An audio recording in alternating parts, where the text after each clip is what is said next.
जब किसी लड़की या महिला को कोई घूर रहा होता है तो वो लड़की या महिला अपने कपड़ों को ठीक करने लगती है। वो ये सोचने लगती है कि कहीं से कुछ दिख तो नहीं रहा, उसने कुछ गलत तो नहीं पहन लिया। वो अपने आप को दोषी मानने लगती है। उस हर महिला और लड़की से आज मैं ये कहना चाहता हूं कि इसमें आपकी कोई भी गलती नहीं है।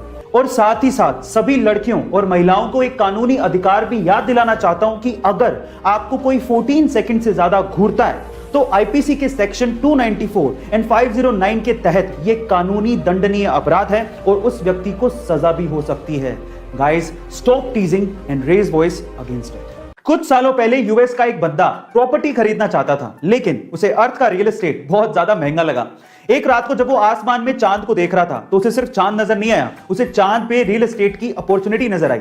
एक्चुअली 1967 स्पेस एंटिटी, जिस पे दुनिया के लगभग सभी देशों ने साइन किया है, उस पे ये लिखा हुआ है कि किसी भी देश या उसी सरकार का हमारे सोलर सिस्टम के सेलेस्टियल बॉडीज पे कोई अधिकार नहीं होगा, लेकिन उस पे किसी इंसान का जिक्र नहीं है। इसीलिए इस बंदे ने यूएन को एक लेटर लिखा और अपने आप को मून का ओनर घोषित कर दिया। वहां से कोई ऑब्जेक्शन आया नहीं, तो इसने सोचा कि मुझे अप्रूवल मिल चुका है। और तब से लेके आज 41 सालों तक वो और उसका बेटा क्रिस मून पे प्रॉपर्टीज सेल कर रहे हैं और वो लोग मून के 200 मिलियन एकड़ के मालिक हैं, और वो भी 0 रुपए में। गाइस, अगर आपको मून पे प्रॉपर्टी खरीदनी है तो आपको इनसे कांटेक्ट करना पड़ेगा। आपको इंफॉर्मेशन कैसी लगी चैट सेक्शन में जरूर लिखिएगा। महाराष्ट्र के नासिक से कोरोना वैक्सीन को लेके एक अजीब सा वाकया सामने आया है। नासिक के अरविंद सोनार का यह दावा है कि वैक्सीन की दोनों डोजेस लगवाने के बाद उनके शरीर में चुंबकीय शक्तियां पैदा हो गई हैं। वो मैग्नेट मैन बन चुके हैं। मतलब यह कि उनके शरीर से सिक्के और चम्मच चिपकने लगे हैं।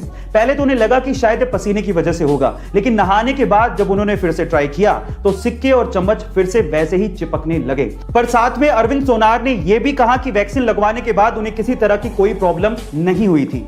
प्रशासन की तरफ से रिएक्शन आया कि इसकी हम पुष्टि नहीं कर सकते, जांच का विषय है। पर यह सच है या अफवाह, आप लोग कमेंट सेक्शन में जरूर लिखिएगा। तेरे से ज्यादा दुनिया देखी है मैंने, और यही दुनिया का दस्तूर भी है। अपनी औकात से ज्यादा बड़े सपने नहीं देखने चाहिए, और तेरे सपने तेरी सच्चाई से मेल नहीं खाते।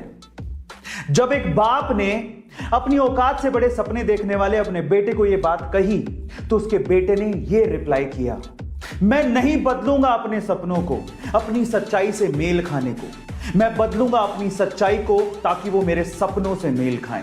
गाइस, आपके सपने और आपकी औकात आपकी सोच पे डिपेंड करती है। आप कहां से आए हो उस पे डिपेंड नहीं करती। तो इसलिए बड़े सपने देखो और उसे पूरा करने के लिए अपनी जी जान लगा दो। नायक मूवी में एक दिन का सीएम वाला मजेदार कॉन्सेप्ट तो आपने जरूर देखा होगा। सिर्फ एक दिन के लिए सीएम बन के देखो। लेकिन वो तो मूवी थी, असल जिंदगी में थोड़ी ऐसा कुछ होता है। अगर आप भी मेरी तरह कुछ ऐसा ही सोचते थे तो 24 जनवरी 2021 को जो हुआ उसने हम दोनों को गलत साबित कर दिया। जी हां गाइस, इसी दिन हरिद्वार की 19 वर्षीय सृष्टि गोस्वामी को उत्तराखंड का एक दिन का सीएम बनाया गया। 24 जनवरी को ही क्यों? क्योंकि इसी दिन नेशनल गर्ल चाइल्ड डे था और उसी को सेलिब्रेट करते हुए ऐसा किया गया। इसके पहले 2018 में सृष्टि गोस्वामी को बाल विधानसभा में कानून निर्माता भी चुना गया था। हाल फिलहाल रुड़की में सृष्टि गोस्वामी बीएससी एग्रीकल्चरल की स्टूडेंट है ना ये अमेजिंग फैक्ट। गाइस, अक्सर हम अपने गली मोहल्ले, सड़कें, नदी नालों में फैली गंदगी को लेकर सरकार को कोसते रहते हैं। हम लोग ये कहते रहते हैं कि सरकार कुछ करती ही नहीं है। देखिए, सरकार करे ना करे, हम तो पहल कर सकते हैं। और कुछ ऐसा एग्जाम्पल सेट किया है पंजाब के संत बलबीर सिंह जी ने। पंजाब के संत बलबीर सिंह जी ने अपने साथियों के साथ मिलकर 160 किलोमीटर लंबी नदी को खुद से ही बिना किसी सरकारी मदद के साफ किया। गाइस, पहल कीजिए, कहीं ना कहीं सरकार भी आपका इसमें साथ देगी।